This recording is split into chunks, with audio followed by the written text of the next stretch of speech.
tiempo de crecer, de fortalecer nuestra vida a través de tu palabra.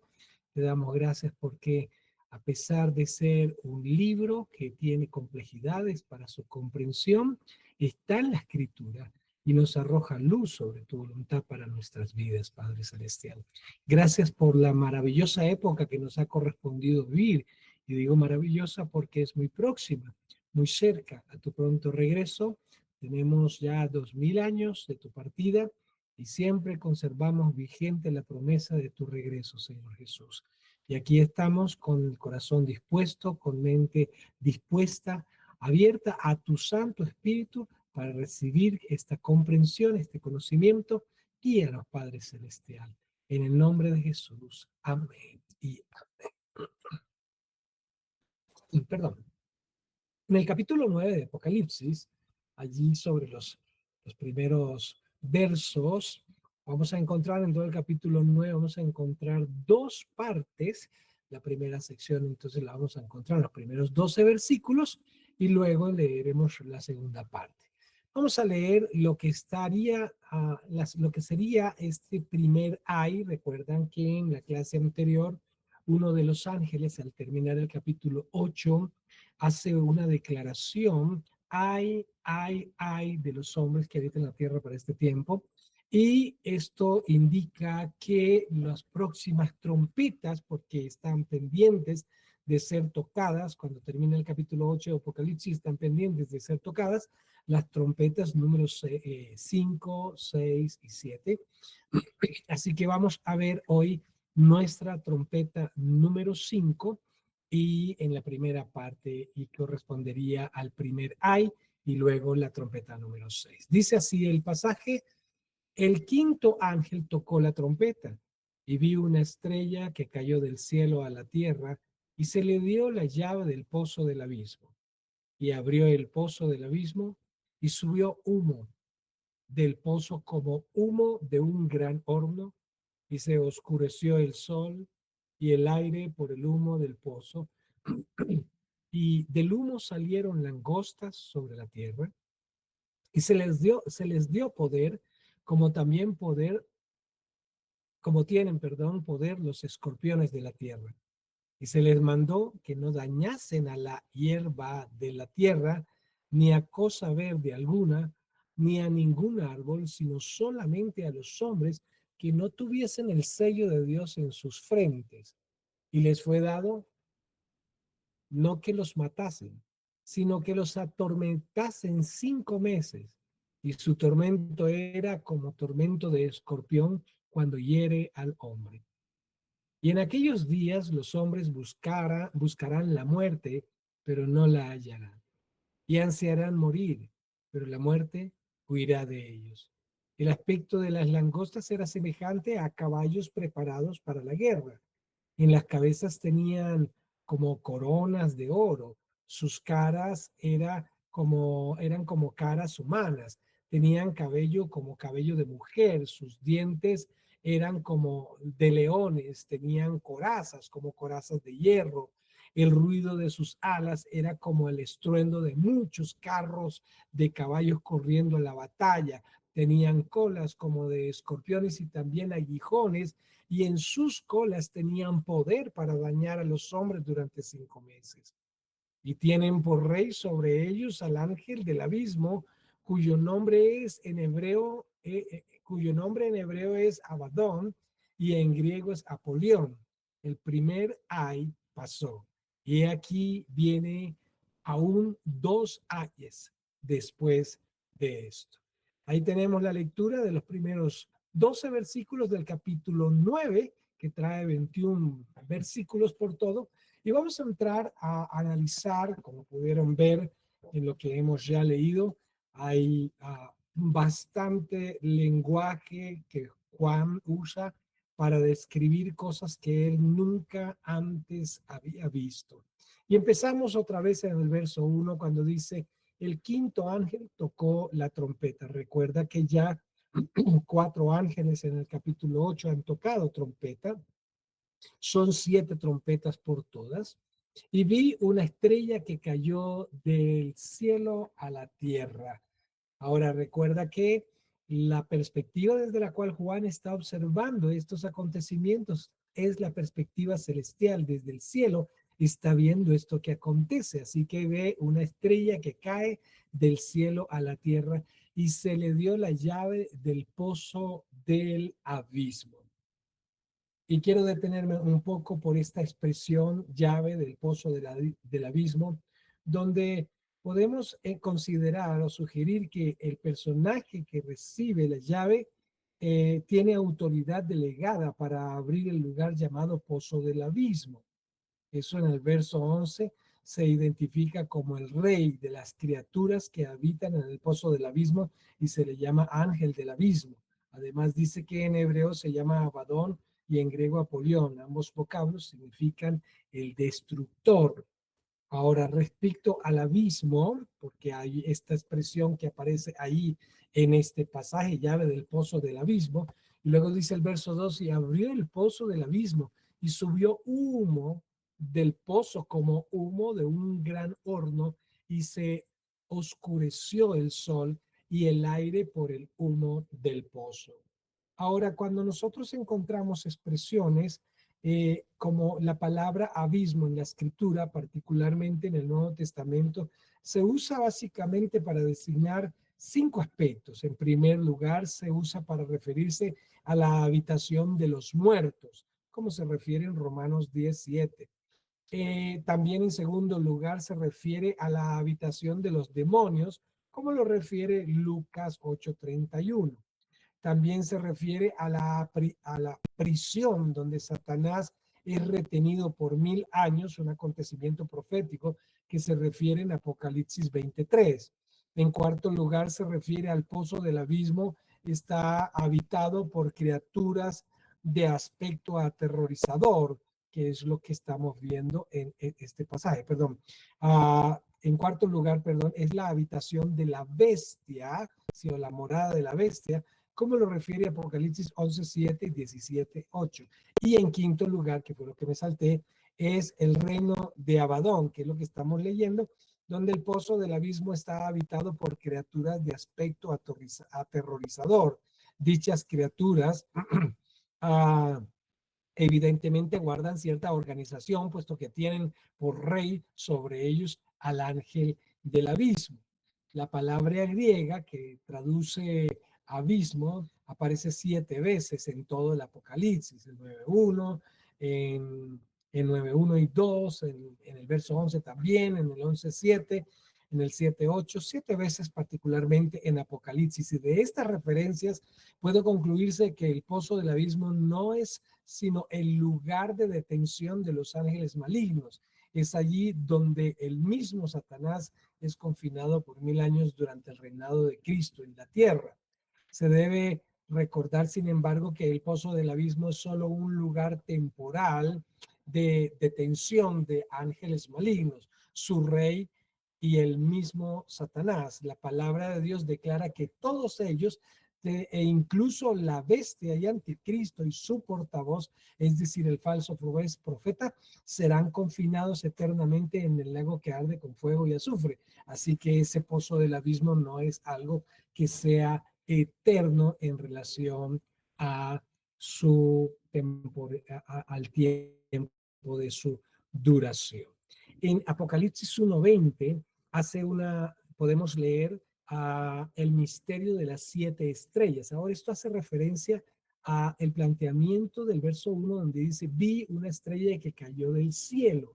Ahora, esta estrella parece no ser un objeto celeste, aunque se usa para nuestro lenguaje la definición de estrella como un astro, como un objeto celeste, pero podemos encontrar en el mismo Apocalipsis definiciones de estrella refiriéndose a algo distinto, a un astro. Y es por eso que quiero que leamos Apocalipsis 1:20, donde dice, el misterio de las 7 estrellas que has visto, esto está en Apocalipsis 1, y recuerda que es parte de la visión que Juan vio cuando se dio vuelta y vio a Jesús, pero vio las 7 estrellas que estaban a la diestra. Así que Jesús le explica el misterio de las 7 estrellas que has visto en mi diestra y de los 7 candeleros de oro. las 7 estrellas son los ángeles de las 7 iglesias y los 7 candeleros que has visto son las 7 iglesias. Entonces, este es un texto que nos ayuda a comprender que estrellas pueden hacer referencia en la escritura también a seres espirituales, ¿sí? En este caso, en el verso que acabamos de leer, a ángeles, a seres celestiales. Así que cuando leemos este pasaje, verso 1, acerca de que el quinto ángel tocó una trompeta, tratar de interpretar a qué se refiere la estrella que cayó del cielo y que se le dio la llave del pozo del abismo, ya se hace entender que no se trata de un objeto, se trata de algo, de un ser que tiene la capacidad de recibir y de tener poder para que recibir una instrucción específica que era abrir el pozo del abismo. Ahora miremos el verso 3, que sería el segundo aspecto de este capítulo 9, la misión de las langostas. Leemos en el verso 3, y del humo salieron langostas. Ahora quiero, antes de explicar lo de las langostas, hablar un poco sobre el humo. Evidentemente, el pozo del abismo es un lugar donde hay fuego, como lo demuestra el humo que sale de este. El humo espeso que sale del pozo del abismo produce oscuridad en el sol y en el aire, produciendo, como es de esperar, contaminación en el ambiente. Ahora nosotros, quienes vivimos en la ciudad de Bogotá, y si nos hacemos en el costado oriental de la ciudad y tenemos la posibilidad de ver desde la montaña al costado suroccidental de la ciudad, podemos observar una densa capa grisácea de humo que obedece a la contaminación ambiental producida por nuestra industria, que particularmente está ubicada en su mayor parte en ese sector de la ciudad, en el sur occidente de la ciudad. Ahora, ha habido ocasiones en que esta capa es bastante densa y limita que la luz del sol entre con más facilidad. Es como si fuera un día nublado, amenazante de lluvia. Y bueno, parece ser es el fenómeno que se describe con el humo que está representado allí en el capítulo, en el verso 3, esto es capítulo 9. Así que del humo salieron langostas de la tierra y se les dio poder como tienen poder los escorpiones de la tierra. Aquí empezamos a encontrar una figura llamada langosta. Ahora, la langosta en la Biblia tiene una representación bastante fuerte. Si tú recuerdas, dentro de las distintas plagas que se enviaron contra Egipto, una de ellas era precisamente las langostas. Las langostas vinieron a ser una plaga que hacía serios daños en el ámbito agrícola de aquellos tiempos bíblicos que se mencionan, en este caso que estoy refiriendo en Éxodo. De las langostas quiero leer lo siguiente. El entorno del pasaje parece indicar que las langostas, con características de escorpión mencionadas en estos versículos, en realidad son criaturas sobrenaturales que han estado preservadas en el pozo del abismo y destinadas a entrar en acción en el tiempo escatológico, es decir, cuando suene la sexta trompeta, el primer ay. El uso de las figuras langosta y escorpión se debe a que ambos animales serán sobradamente conocidos en el Oriente Medio por su carácter destructor y dañino para la vida del hombre. Además, como se ha reiterado a través del estudio, la utilización de figuras de dicción tiene como uno de sus objetivos principales hacer que conceptos abstractos se expresen de manera concreta y facilitan de esa manera su comprensión. No es prudente intentar alegorizar o espiritualizar este fenómeno de las langostas. Ahora, nota que estas langostas se les dio poder, verso 3, tienen poder como de escorpión, como tienen poder los escorpiones de la tierra, perdón. En el verso 4, donde dice, y se le mandó que no dañasen a la hierba de la tierra, ni a cosa verde alguna, ni a ningún árbol, sino solamente a los hombres que no tuviesen el sello de Dios en sus frentes. Ahora, este verso 4, cuando nos referimos a langostas, Las langostas no son seres que pican o que hacen daño particularmente en el hombre, sino en la naturaleza, en las plantas precisamente. Se le está pidiendo a estas langostas de alguna manera algo que no es propio de ellos, que no es el hacer daño a los hombres, sino a la vegetación. Y es muy estricta la orden, se le mandó que no dañase a la hierba de la tierra, que lo más obvio en una plaga de langostas es que fuera la hierba de la tierra la que fuese dañada, ni a las cosas, ni a cosa verde alguna, ni a ningún árbol, solamente a hombres, pero no a cualquier hombre, dice, sino a los hombres que no tuviesen el sello de Dios en sus frentes. Y esto llama poderosamente la atención. El Apocalipsis pone en manifiesto el hecho de que en los postreros días sucederán acontecimientos insólitos, cosas que la humanidad jamás había imaginado tendrían lugar. En estas cosas estará la aflicción de un número considerable de seres humanos sufrirá a manos de estas criaturas diabólicas descritas como langostas, pero con un poder y una autoridad de escorpión. Una de las cosas sorprendentes es el hecho de que dichas criaturas reciben la orden seguramente de parte de Dios de que no dañen a la hierba de la tierra, ni a cosa verde alguna, ni a ningún árbol. Las plagas de las langostas precisamente acaban la vegetación, lo podemos observar en Éxodo 10 del verso 12 al 15. Es concretamente lo verde lo que es vedado a estas terribles criaturas en Apocalipsis 9. Y cuando se refiere solamente a los hombres que no tuviesen el sello en sus frentes, esto nos remite a lo que ya estudiamos con relación a los 144,000, que fueron los 144,000 sellados con el sello de Dios y que están protegidos, y una forma de protegerlos es precisamente limitando el poder de los instrumentos de juicio de Dios hacia la tierra. Y entonces por eso se les advierte a estas langostas que no pueden hacer daño a aquellos que tuviesen el sello de Dios en su frente. En el verso 5 leemos, y les fue dado que no los matasen, sino que los atormentasen 5 meses. Y su tormento era como tormento de escorpión cuando hiere al hombre. Ahora es interesante también esto, porque cuando se les es dado, mira, cuando dice el verso, y les fue dado, no que matasen, es decir, se les dio instrucciones específicas para que su labor no fuera precisamente ni hacia los animales, ni hacia las plantas, pero que su poder no fuera fatal en cuanto a los hombres, es decir, sí hay tormento, pero que no los matasen.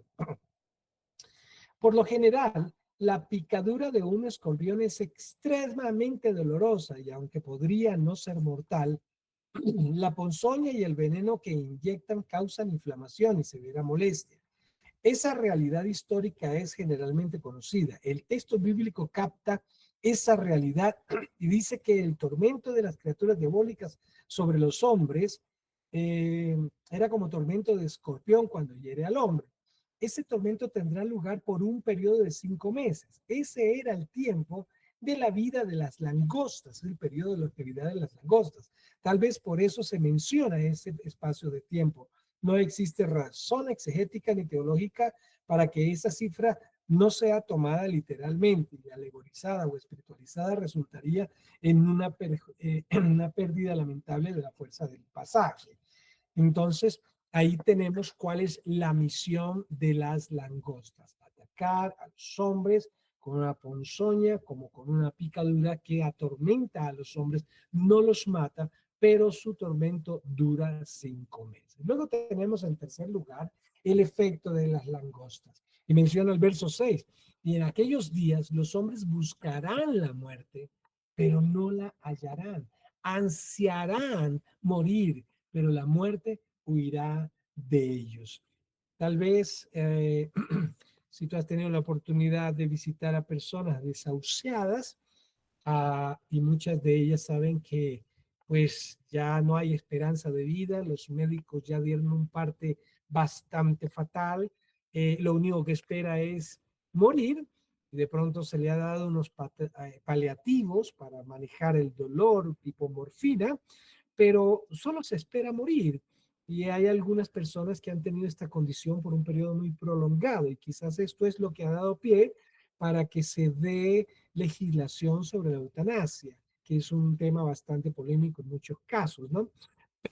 Pero esto da lugar a que las personas en una condición de profundo dolor, de impotencia para manejar su dolor y la enfermedad y verse que se enfrenta a la muerte y la muerte no llega, entonces hay ese deseo de morir. Parece que el efecto psicológico de estas personas es esa ansiedad, ese deseo de morirse por el dolor profundo que han causado estas langostas en su cuerpo y la muerte no llega, desean, anhelan morirse, sin embargo pareciera que la muerte huiría de ellos porque no llega, aunque la claman, aunque la reclaman. Y fíjense que demuestra esto que no hay vía de escapatoria. Algunas personas cuando afrontan unas situaciones muy críticas en la vida y no se sienten competentes para enfrentarlas, optan por la muerte como una vía de escape. Pues estos parecen que quieren escapar de este juicio que viene a través de las langostas, pero no les resulta posible. Así que es un juicio del cual no se puede escapar. El aspecto de las langostas. Miremos un poquitico.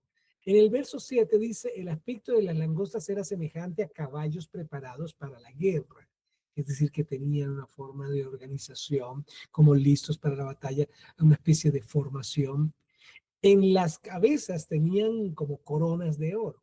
Sus caras eran como caras humanas, tenían cabello como cabello de mujer, sus dientes eran como de leones, tenían corazas como coraza de hierro, el ruido de las alas era como el estruendo de muchos carros de caballos corriendo a la batalla. Tenían colas como de escorpiones y también aguijones, y en sus colas tenían poder para dañar a los hombres durante 5 meses, que ya vimos en ese aspecto. Ahora, nota esta descripción que es muy interesante.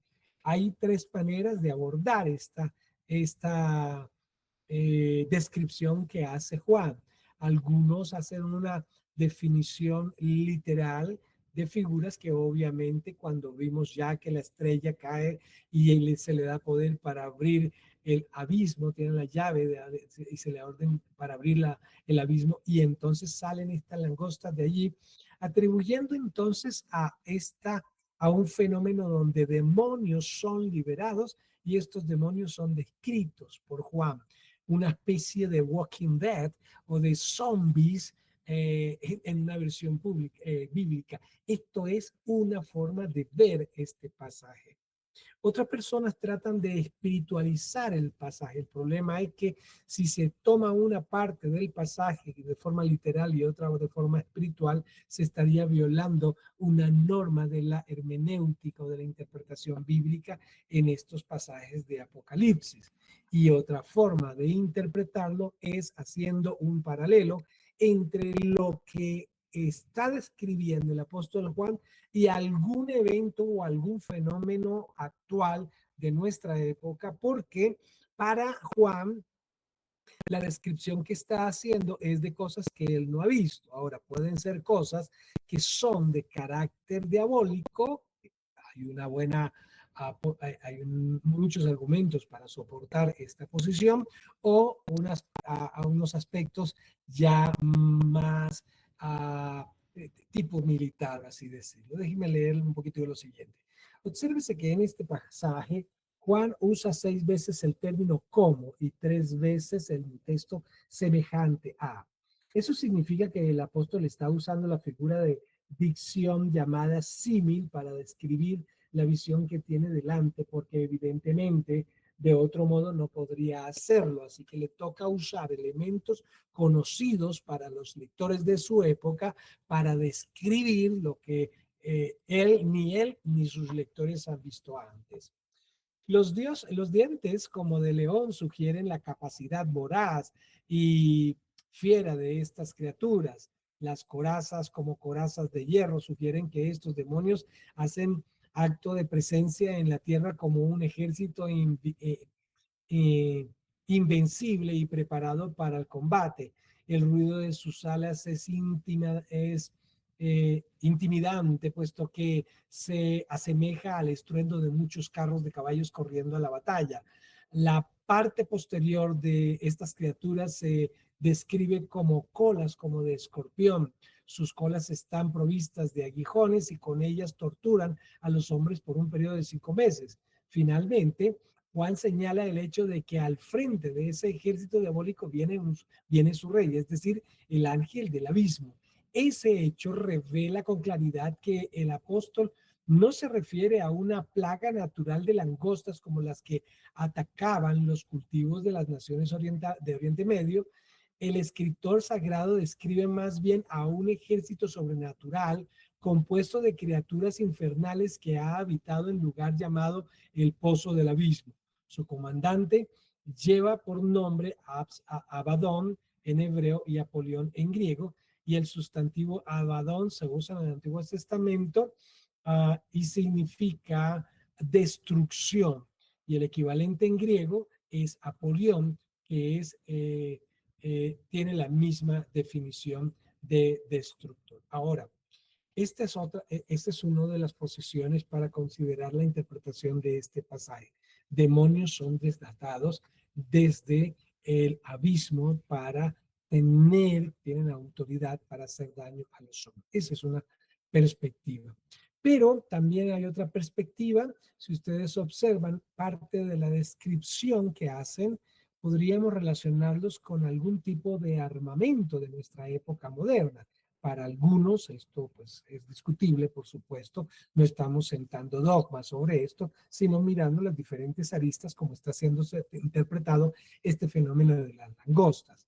Y hay una apariencia, estas características que describen la langosta se asemejan mucho a ciertos tipos de helicópteros, como el H-64, el Apache o el Mi-24 HID.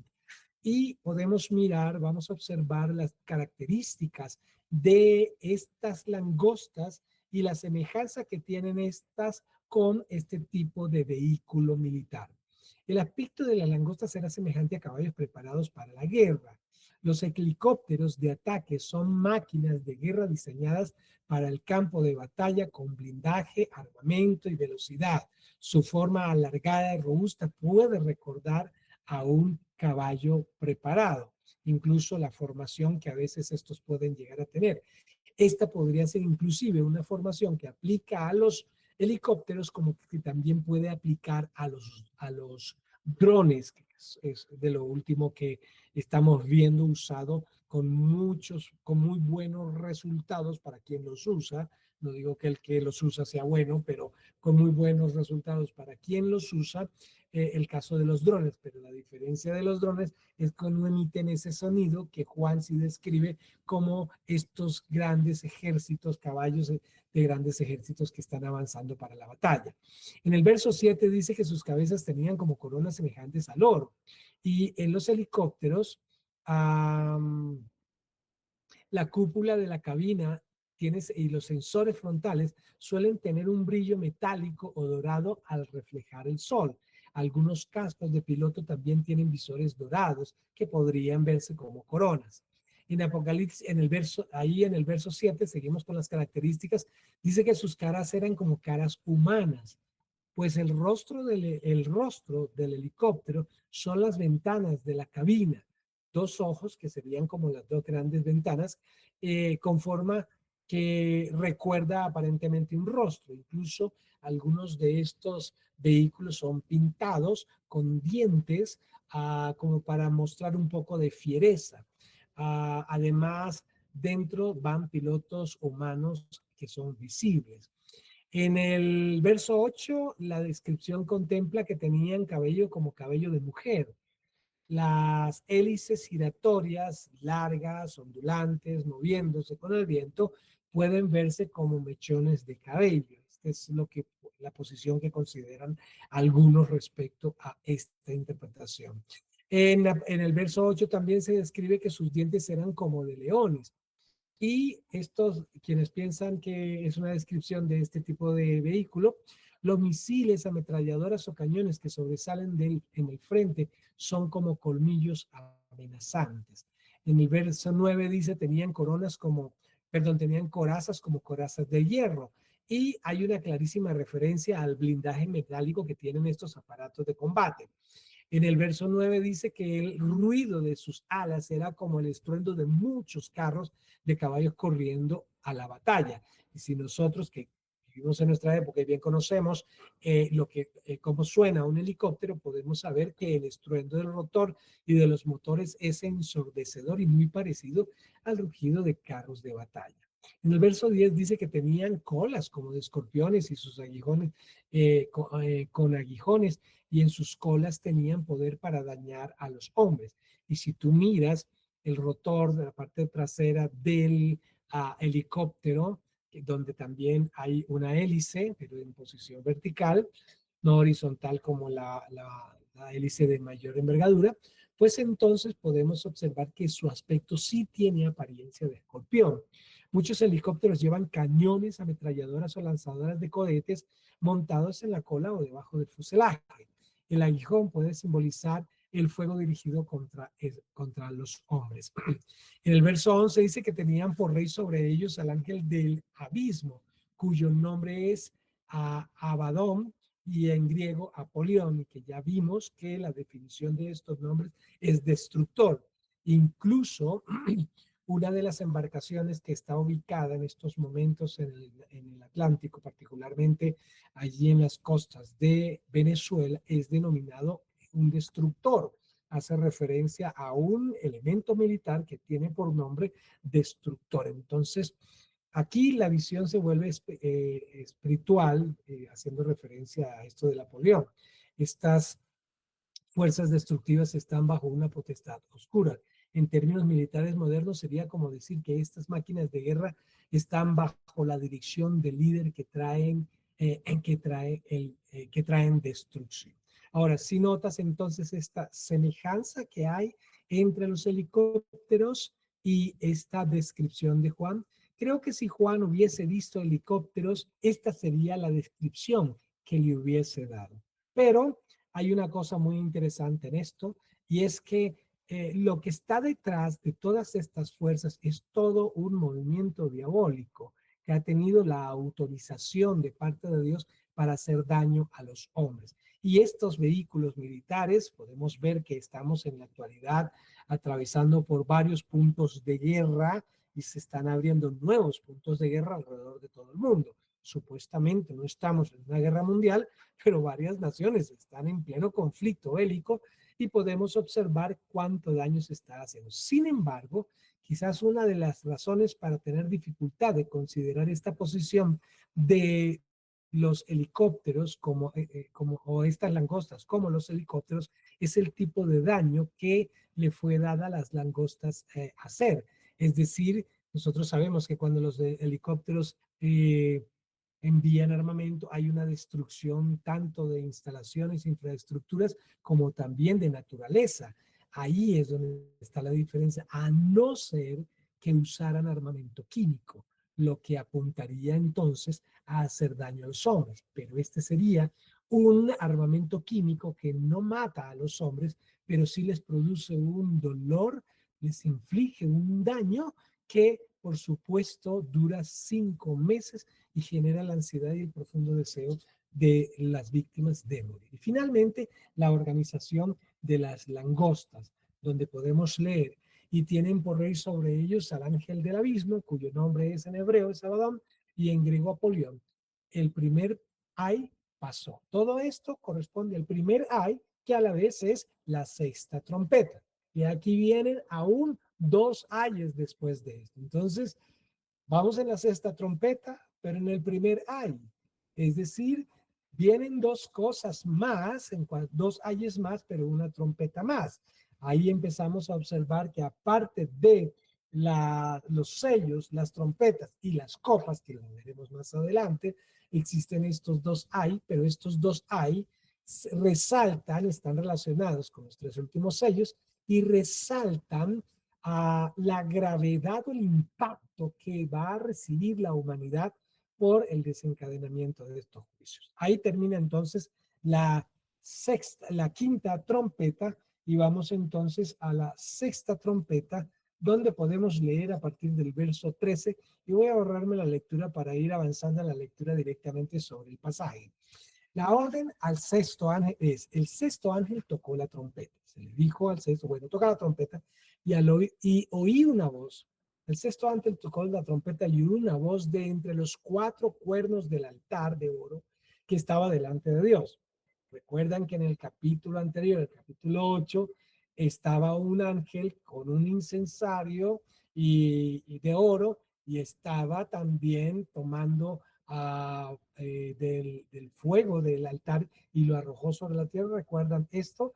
Este altar hace referencia, si lo comparamos con los elementos del tabernáculo, al altar de incienso, porque es incienso. Entonces, el altar en el tabernáculo era apenas la figura de un altar real que está en el cielo, y es ese altar del incienso. Y tanto el altar del sacrificio como el altar del incienso en el tabernáculo tenían cuatro cuernos en sus esquinas. Aquí vemos entonces también en este altar celestial los cuatro cuernos del altar que representan poder o autoridad. Ese también era de oro, el altar que encontramos ahí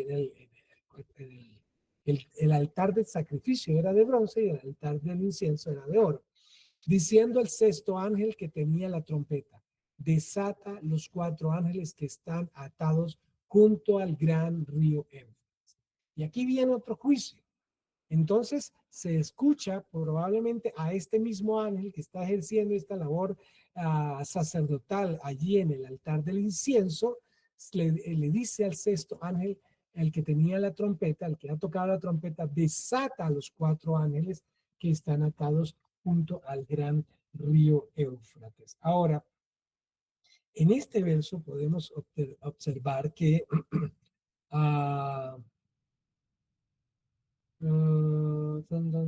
verso 14, los cuatro ángeles. La frase los cuatro ángeles, déjenme leer, identifica de manera concreta a cuatro seres angelicales, aunque no se les da más detalles tocante a ellos.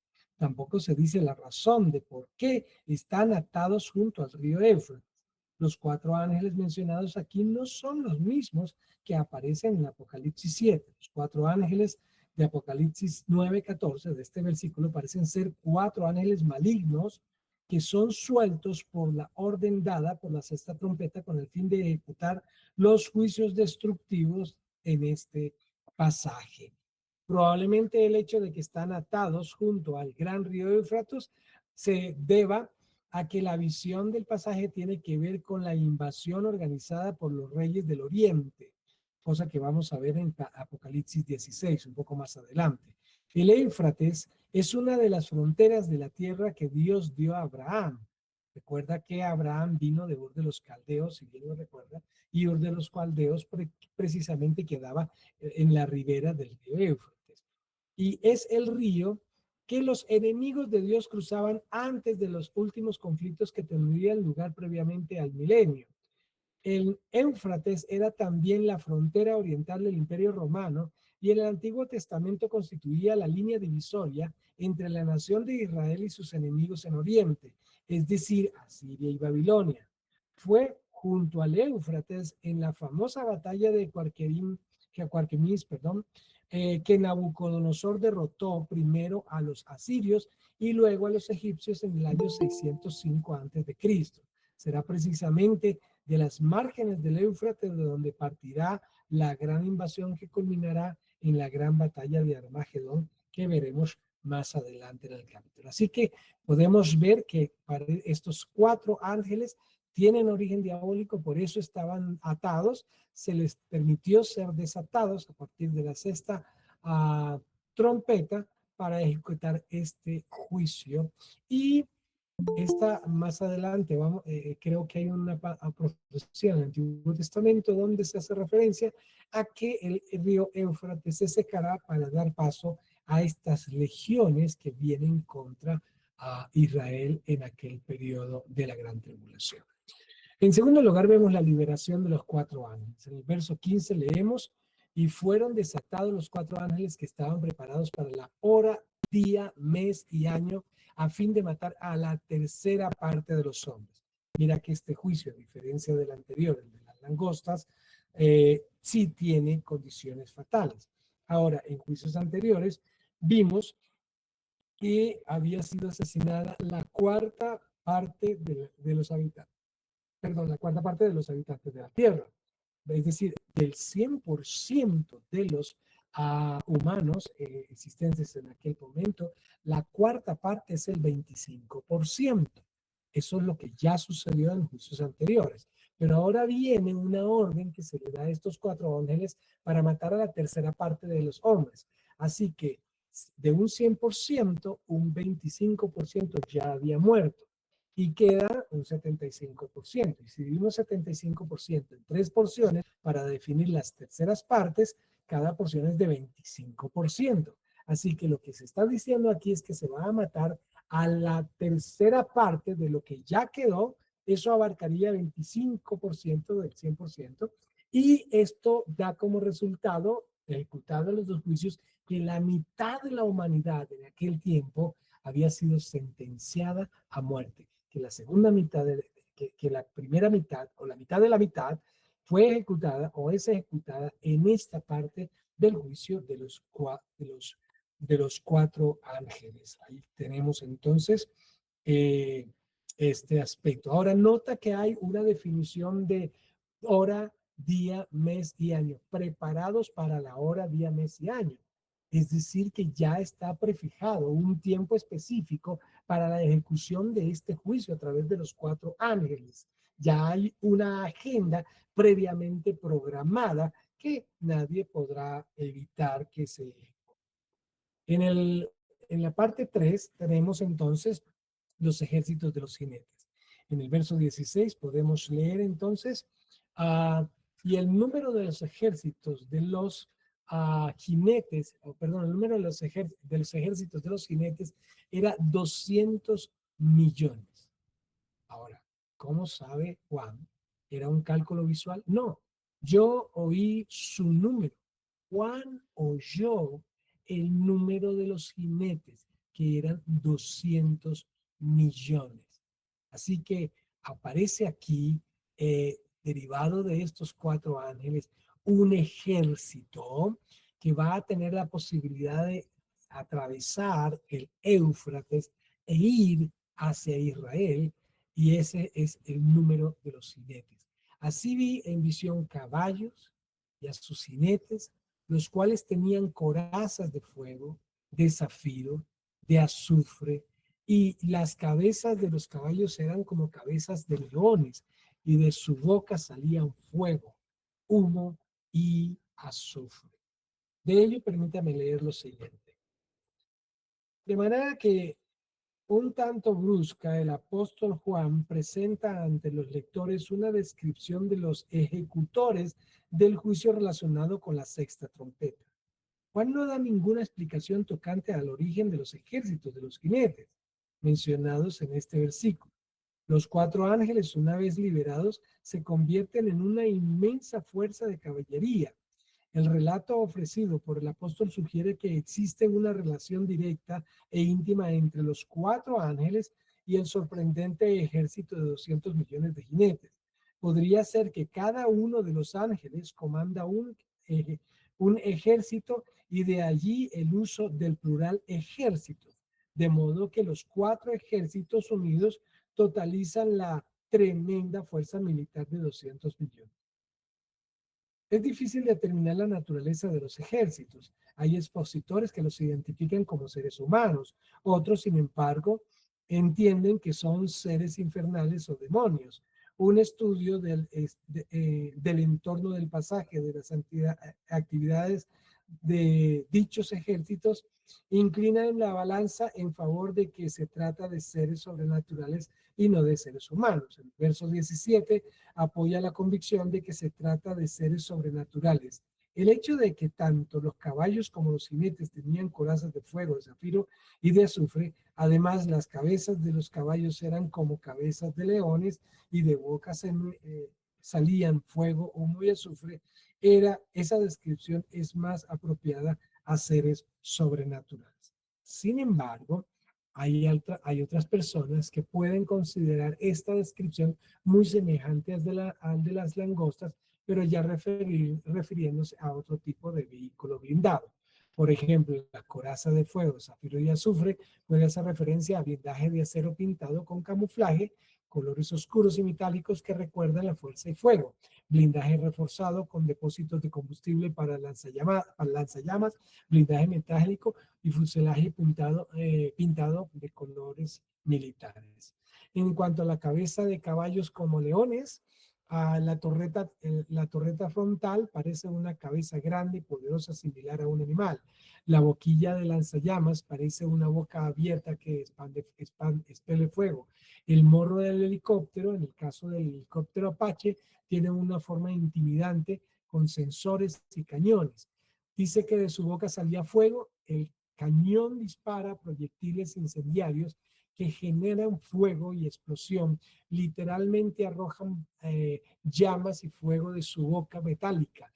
Sus misiles y cañones frontales, sus misiles y cañón frontales pulsan fuego visible al atacar. En cuanto a que su boca salía humo, bueno, al disparar produce humo y explosiones.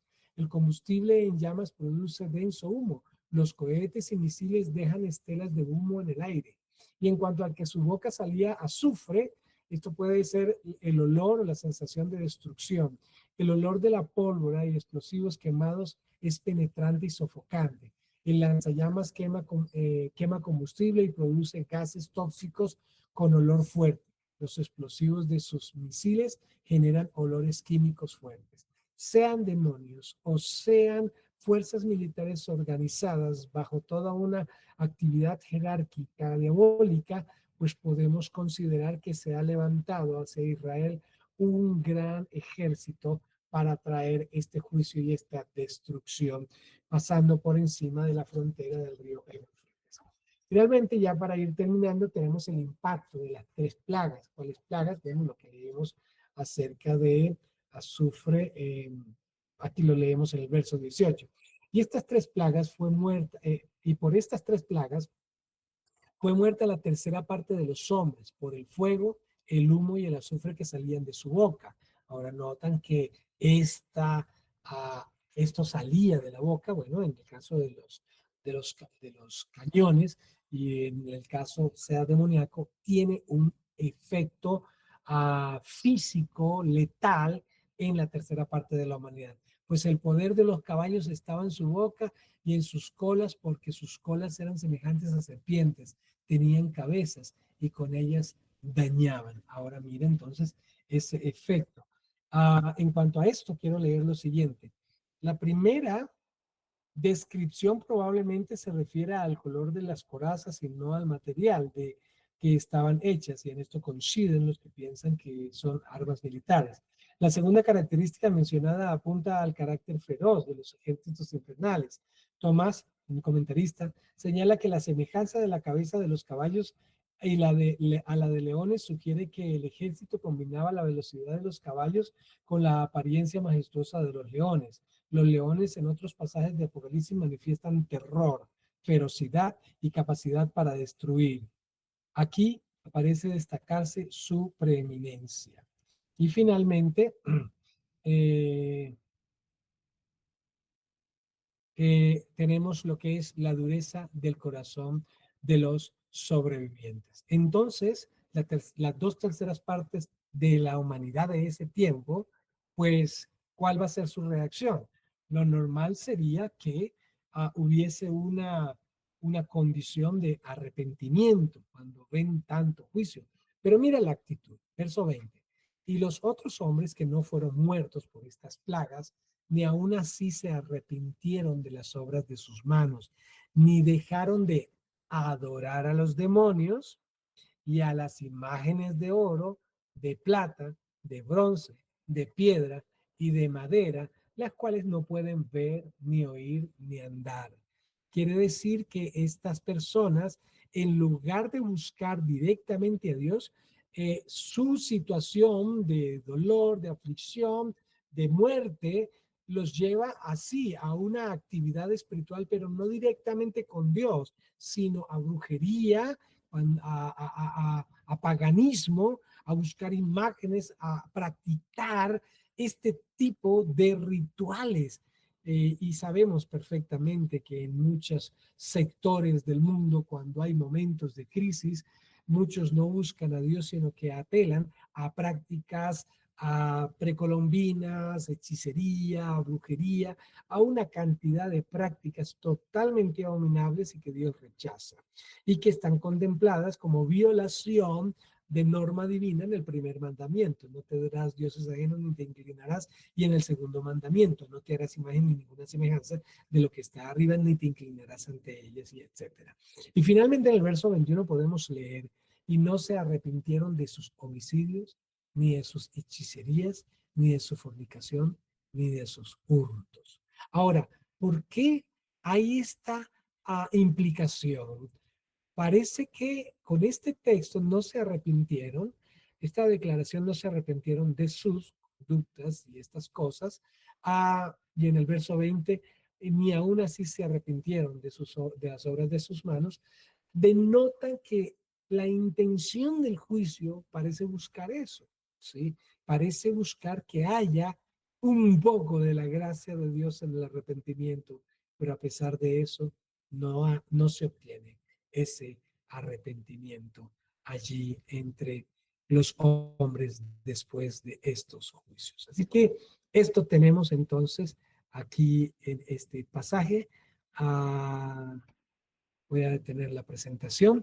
Y bueno, como podemos ver, el panorama no va a ser nada amable para esa época y nos corresponde a nosotros como iglesia. Ahora tenemos nosotros la gracia de Dios de que de la manera como Dios guardó a su pueblo cuando envió las plagas a Egipto, así Dios guarda a su iglesia en este tiempo. Pero conocemos estas cosas y están registradas porque son referentes a la iglesia en cuanto a estar pendiente del tiempo profético que estamos viviendo, pero la responsabilidad evangelizadora y misionera que nos corresponde tener. Vamos a orar para terminar nuestro estudio y así concluir este espacio. Padre, gracias por tu palabra, gracias por tu justicia, gracias por tu santidad que es vindicada en medio de estos juicios que estamos leyendo en Apocalipsis. Es un